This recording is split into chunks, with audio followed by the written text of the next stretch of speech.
Anticipation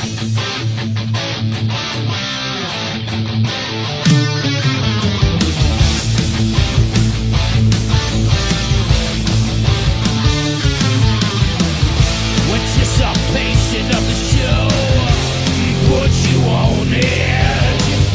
The music shifts you, you can't get it out of your head.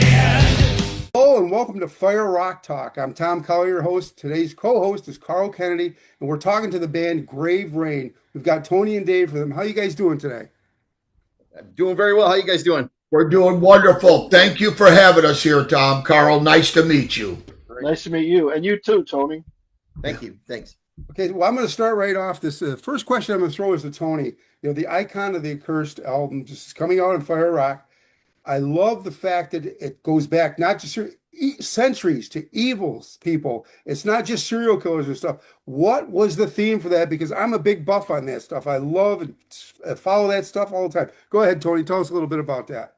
So the same. I had actually pitched it to Dave. I was playing Diablo a lot, and we were going to do a good guys, bad guys version of it. And unfortunately, we couldn't find too many good people. You know, just the good people we did find, there was a lot of evil in them. So we ended up steering it toward the bad guys. And yeah, I'm a buff on that stuff too. I love, I was fascinated by Jim Jones.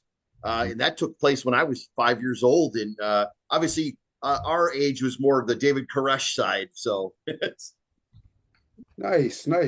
So, Dave, did you have in the writing process, did you guys write this together? Let's talk a little bit about that. What Tony and I do that makes our collaboration so wonderful, besides being best friends, is that everything he and I talk about, we're 99.9% always on the same page.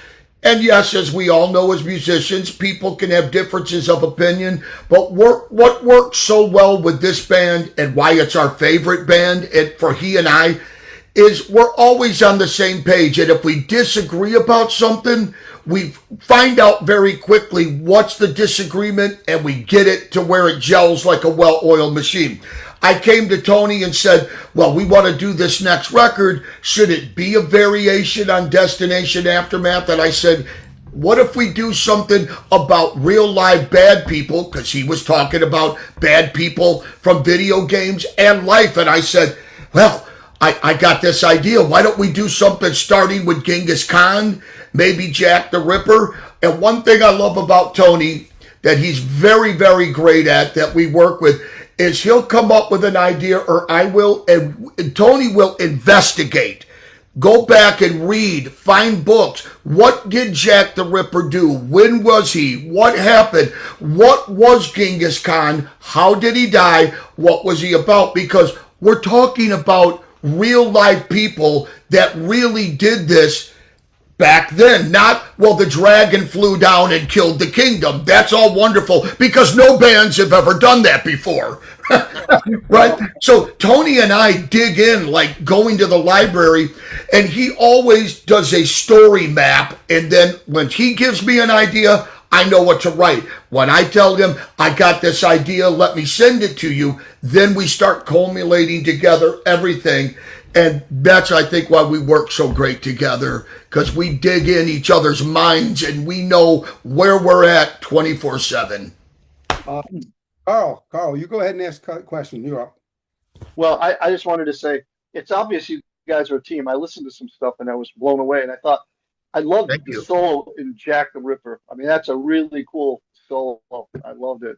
But it is cool. I mean, Tony, you're obviously digging into those lyrics in the background, and it just pulls it off. And I love the theme. I love the whole concept of that. Very, very cool. But I think the fact that what you were saying, David, is that it's really not always easy to find as a musician in a band where you are cohesive and you have like minds, because usually there's a rub, and sometimes that rub becomes synergy and something greater comes out of it. But a lot of times it drags things down, and it sounds like you guys have a great collaborative working relationship. Very well said. I appreciate that too. Sometimes when in other bands I've been in, and Tony as well, you try and get too many captains, and somebody has to help steer the ship. With me and Tony, It's always me and him. We're equal and we discuss and everything we do. He may come to me sometime and go, I love that verse. I'm going to extend it to the intro and just do a sound effects thing. And I'm like, wait,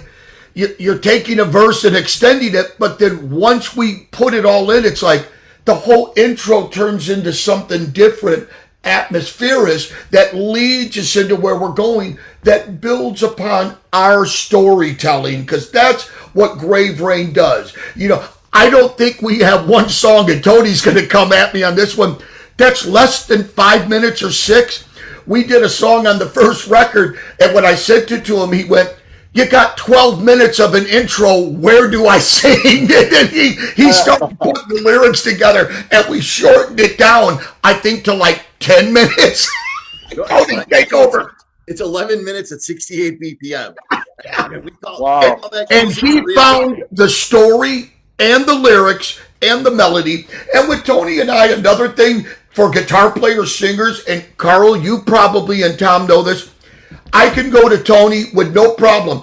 When I send him a song, I record my voice just going intro. Okay, first verse, sub-verse, chorus, boom, second verse. So when he hears it the first time, he knows what's in my mind from just beginning to end. And sometimes I'll have a chorus hook or a verse hook. I'll sing it to him the best I can, and he'll take that and run with it and come up with parts for that. Like he'll say to me sometimes, hey, I like that thing you do with the solo and the bar and that. Why don't you wait and try that a little later at the end? And I'll go, okay, boom. And then we like it. So we're not offending each other. We're not telling each other what to do. We're bouncing off each other to shift here, shift there. And it always works for us because not only respect, love is friendships.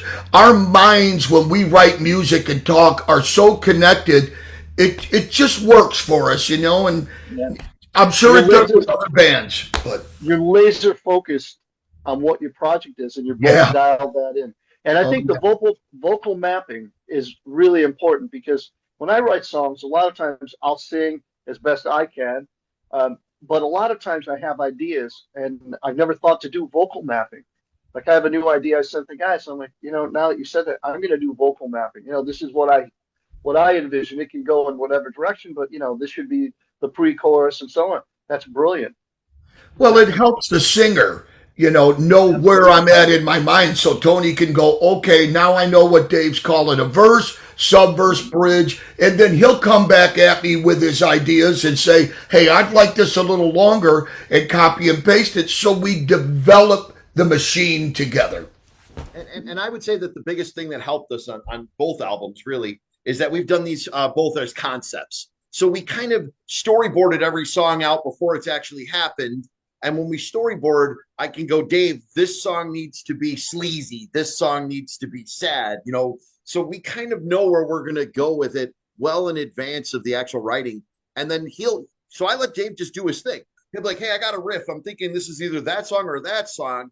And I'll listen to it and I'll go, yep, it's definitely that one, that kind of thing. Right, so exactly. That's kind of how we start out and flesh the whole piece out. And I think that that's what's worked well for us, because Dave's in Milwaukee and I'm in Chicago. So we're not exactly in the studio with each other all the time. So we're trading demos back and forth. And this seems storyboarding has really helped us stay on track and kind of stay within so we know what each other's going for. Right. It that whole thing from the beginning, the first record, it created an internal writing style for Tony and I. Like he just said a second ago, we need something sleazy and swingy. And I came up with that. And the original name he came up with for the song, Tony, I could not pronounce it if my life depended on it. So tell it, it was 3 different names, and tell him what it was, and I just said, hold a whore. Yeah, because I couldn't say it, tell him. So it's called the Holodomor, which is actually the Ukrainian famine. And in a nutshell, you'll love this, Tom. In a nutshell, when these two countries converted to communism, China, they called it the Great Leap Forward. And then they pulled everybody out of the fields and put them in the factories and then went, oh my God, we don't have enough food. And 20 million people died. But that's not evil. That's just dumb planning. How the Russians did it was they were like, oh my God, we don't have enough food. Let's take Ukraine's. So there's the difference. Right. So I could never say that word correctly. So now on the record, it can be for those that use the hunger, Because that's which we like, and then I wanted in parentheses to say hold a whore. And we went, well, that'll just be a joke between us, and we'll just call it the hunger, Carl. Much easier to pronounce. You know what I mean? So that's what I kept saying. What are you saying? I knew what the story was, but I couldn't say that word for the life of me. I go, this is much easier for me to say this word. I know this better. So we just went with the hunger then. So that's a little funny history behind that song that's on the new record. Jack the Ripper is really cool. Scotland Yard, Find Me. What was that? What's the hook in that? That was very clever.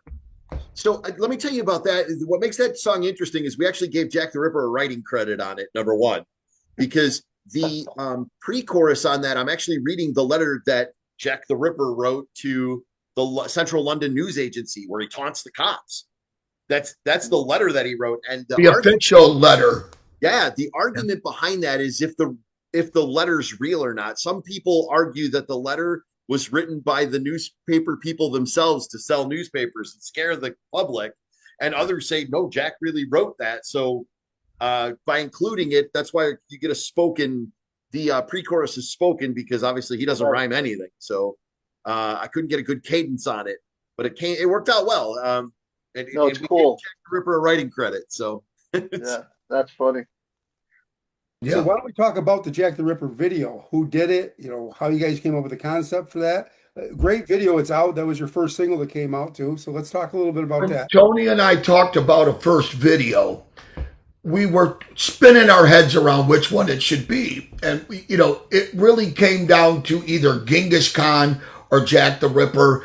And then, Tony kind of convinced me that it should be Jack the Ripper first, because there's so much, not that any of them aren't interesting stories, but the letter, the story, the lyrics. And I said, okay, that'd be a good idea. And I said, our guys that do the video, we need to keep the video in that time frame, how he dressed, the cape, the old streets, and the state fair time when this was done, Whitechapel Street, whatever. So when you see the video, you can tell in pictures, well, this is like you're right in that time. And that was a major thing to go along with the lyrics. And our guy that's done several other videos for us, I think he nailed it.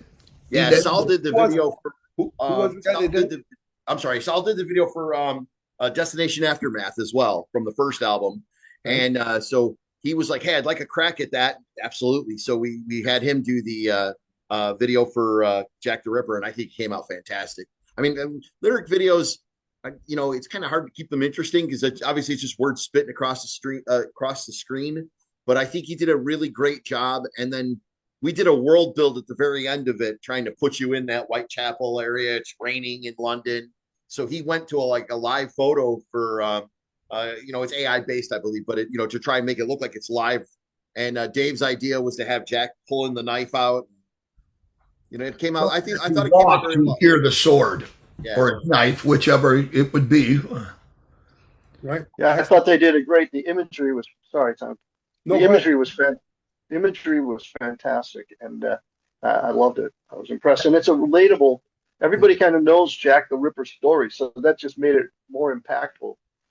Yeah, well, people have their theory about, in real life, as of this moment right now, still to this date, obviously, they never caught him. They claim, was he a doctor? Was he a psycho police officer at the time? Nobody really knows. And like Tony said, did they write that letter for the newspaper? Either way, it doesn't matter. What matters is that it was real, it happened, it's history, and it's documented. So we wrote a song about it. Well, and honestly, it's the first publicly renowned serial killer. I mean, obviously, if you really think about it, serial killing had its heyday in the 70s. That's when all the good stuff happened. The good But stuff. Okay. right. But that was the first one that really captured the imagination. And the only other serial killer that Dave and I put on the record was Jeffrey Dahmer, just because Dahmer was he gripped the entire nation in the 90s. People just were like, he did what?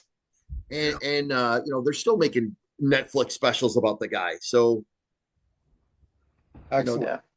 So we turned the whole album into that, and Genghis Khan and other things. And I'll say this, and I can say it, and Tony and I know it. Some people may listen to the record and go, wow, that's fantastic music. Love what you guys did. Why are you singing about those people?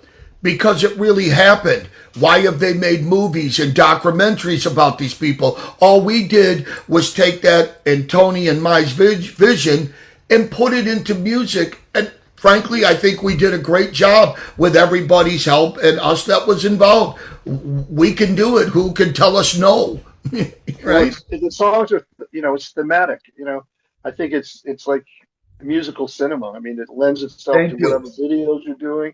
I mean, I think it's great, and it's a great concept. So, and it's not your everyday concept. That's for sure. Thank you. And you know what, Dave and I really do got to give a shout out to Joe Tiberi, who Hail Mechana. Those guys are friends of ours. Joe helps engineer and produce for Dave and I, and he is just an incredible musician in his own right. Yeah. And we've learned a lot just working with him too. So certainly. Well, why don't we vocals were great. Why don't we talk about the other GraveReign? Let's hear the other guys in GraveReign. Name your players that are there. And are you guys doing any live dates? So that's why we got that's why we extended the band. So originally during this was formed during the pandemic. It was literally Dave was supposed to be on tour in Argentina, and my bass player in my band had passed away, so I was going to retire. And the label that we were with hit me up to do some sync licensing stuff. And then Dave and I started writing together, and then the pandemic kept getting extended. So Dave and I just kept writing.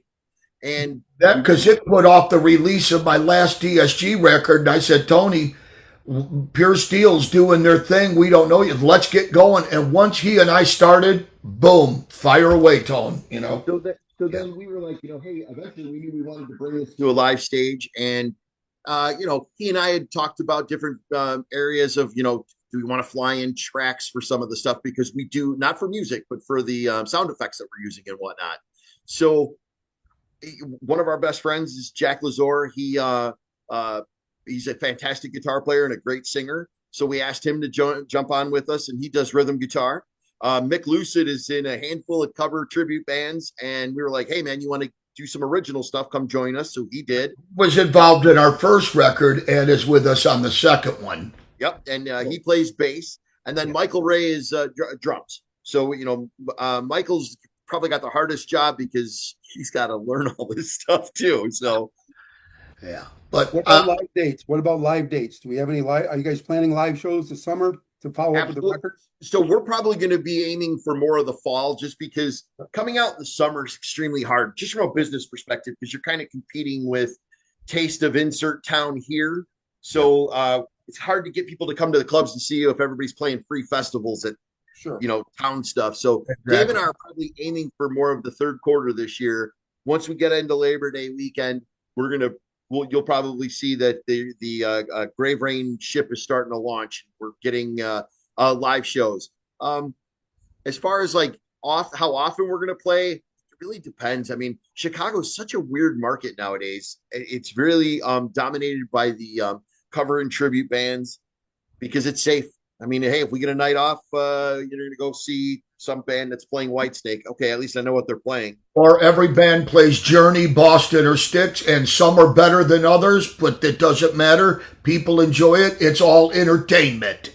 Absolutely. But it's harder to get, some traction as an original band, but that's obviously where we get our rocks. I mean, I want to write, I want to be a writer. I want to be creative. I don't want to trade on somebody else's stuff. I prefer to write my own. And Dave and I have really approached that in all of our projects, because he and I have also projects outside of it. But the one thing we have in our favor is I'm from Chicago. Tony's from Chicago. We've had bands in Chicago prior to me in Manowar and after Manowar, the DSG stuff, Tony Veilside, where we came together and played for a while that started all this.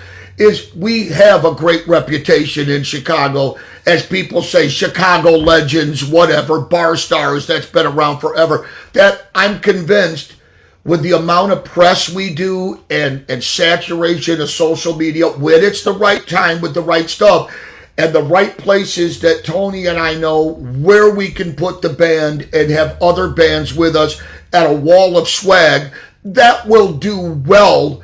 And people that know us will come and see us, and that will bleed over to the next crowd, to build that up for what we do and go from there, so on and so on. Yeah, your stuff is really cool, and I'm sure it's going to catch fire organically as well, because you're putting it out there, and I think it only takes a small handful of people to go nuts and to start spreading the word, and those next people. That's kind of what we're hoping for. Yeah. I think you're poised for that. By the way, I have a question for you, David. Do you need help with sweet picking? Do I need to help you with some of that? You seem Here's the question, and I was telling Tom, because I needed advice from him. I've built my life around the greatest guitarist and band that's ever walked on this planet that came from outer space, and that would be ABBA, Bjorn. If you see the clothes they wear, you can tell they are not from this planet. So I was just getting A major because A minor was too hard. I wasn't able to get that. I'm in book 1. I've been studying by mail for about a week now. So I think I'm doing pretty good. You got the aptitude, I think. Keep it up. I couldn't believe I think I'm on my way. I couldn't believe over the years, some of your solos are just, and some of your solos are from outer space. Oh, thank you. Let me respond to that. And Tony can tell you, ever since the first record, everything I did before Manowar, after Manowar, because everything in Manowar was all Joey Eric. We don't need to go down that road. But I'm proud of that record. It's the first Manowar record that ever went platinum, gold, and platinum, and is still one of the best records to this day. That's another discussion. Is that I write my solos to the music and the rhythms I play when I send the song to Tony and I go, here's verse, chorus, here's what I'm thinking the solo. Sometimes Tony will say, let's extend that because he's going to do some vocal thing up to the solo. And I just don't sit around and just blow chops. I listen to the song without any vocals, with vocals, and I go, Tom, what is the rhythm telling me? What is the theme of this song about? What is the attitude behind the lyrics or what I perceive in my mind, and write the solo? Because one thing, I'm a harmony god. Like Brian May, I got harmonies all over, but I do them in question and answer. So it makes sense as I develop, because I write my solos to fit. So it's not just some guy just sitting around noodling and try and paste together something. And that's why I like to do that, like how Tony and I work together. I'll go, hey, I'm going to do this 1-2-part, end on a 3-part harmony to carry in to where it'll complement where his voice is going after that. It all works together. And that's what we do. That's what I do. In every band, I write solos to the rhythm, whatever that may be. And that's what I loved about the solo in Jack the Ripper. It was orchestrated. It was, beautiful. It was also blindingly fast, but it was orchestrated. Not, Thank you. It was amazing. It's not just always about speed, but it's feel, melody, and how I use the harmonies to help enhance the tension of what is happening in the solo. That's kind of a big thing I'm known for. We use that word a lot too when we're doing them, guys. It just you'll hear tension. Hey, Dave, we need a tension up here. So because obviously we call it utilizing the real estate. When you got a 7-minute song, you want it to sweep through movements so that you don't. Right. I don't want you to look at your watch. I want you to go, holy crap, that was 7 minutes. That flew by. Right. That's what we're aiming for. Right. Well, the harmonies were supporting the melody. That's what was impressive to me. Like I said, orchestrated. It was very, very clever and well thought out. And there's sometimes Tony will go, do more of that. That's good. And I'll go, well, I did some here. I think it's great. And he'll go, do this 3-part here because I'm going to come in with this in the atmosphere. It'll be cool. And most of the time that'll work, or other times will fade me down where he comes in. But sometimes he'll think of something when he hears what I've already done, and he'll go, oh, I want more of this, more of that. And I'll go, More harmony? Okay. It's what I mean. Yeah. Okay, That's guys. why we work together so great. We just do. We just do. Okay, guys. So we're getting down to the last 5 minutes of the show. So let's talk about when you're releasing it and where people can buy this. Let's talk about the date and everything. Just tell us a little bit about that. And right now, there's some pre-sales going on. So tell people where they can get that too. Go ahead. Start So off, Tom. the pre-sales are on our website, GraveReignBand.com, and Store. and then go to the store tab for that. Yeah. We're excited because we're new to FireRock Music Group, and we're actually going to be released on FireRock on July 10th. 10th, that's right. So, and we're excited because the pre-sales have technically ended. We're actually already in print, and we're you could still order the CD, obviously, but if you're looking for physical product, but we're very excited because we're going worldwide on July 10th with our second record and our first with FireRock. I want to thank you guys for everything, for believing in us and giving us an opportunity. We are happy to be here. And, as we move forward with the pre-sales and what we're doing with you guys and the release, we're already thinking about rehearsals and the second lyric video. And at some point, we will do a band video now that we brought Jack and Mike in. It's nothing to find the right club. And there's some great ones that have great PAs and lights around here to get the band on stage and actually, for an example, play one of our songs and have it be a video, but of the band live, like you do, sync to the record or whatever. That will eventually come, but we'll be working on soon the next lyric video as we move forward together as a team. You know what song that's going to be? Can you tell our audience? Yes, we do. Tony, do we want to tell them or do we not? I think we're going to give Genghis Khan a little shout out. Good old Genghis Khan. He's a real nice guy and people seem to like him. No. Absolutely. Well, So guys, that'll probably be the next one, Genghis Khan. Well, thank you guys so much for coming, Carl. Thanks for being a co-host. And so it's GraveReign.com, am I right? Is there anything else? Any other places? GraveReignBand.com. That's the website. And then there's our social media band page, GraveReign. And we just started to want to push now our YouTube channel, and that's coming along. But it's mostly the website, our Facebook page, and then the YouTube channel as we put videos out and content up. And so that's where we're heading with it. And I would certainly, Carl, like to be in touch with you and, when we're done with this, talk about maybe some future things together. If you have the time, just Tony and I, we just talk and just kind of talk about it, I would love that, and I'm happy to share on my social media any of your advertisements for that as well. And I think it's a good omen. Ronnie James Dio was born July 10th. That's your release date, so that's a good vibe right there. Oh, how about that? I didn't know that. Well, that's a good thing. He wrote the book. I read it, so I get it, and it's all good. Okay, guys, we're going to go, but thanks so much. We'll talk. Thank you so much for having us on here, buddy. It was great, man. Everybody, FireRock, GraveReign, we're ready.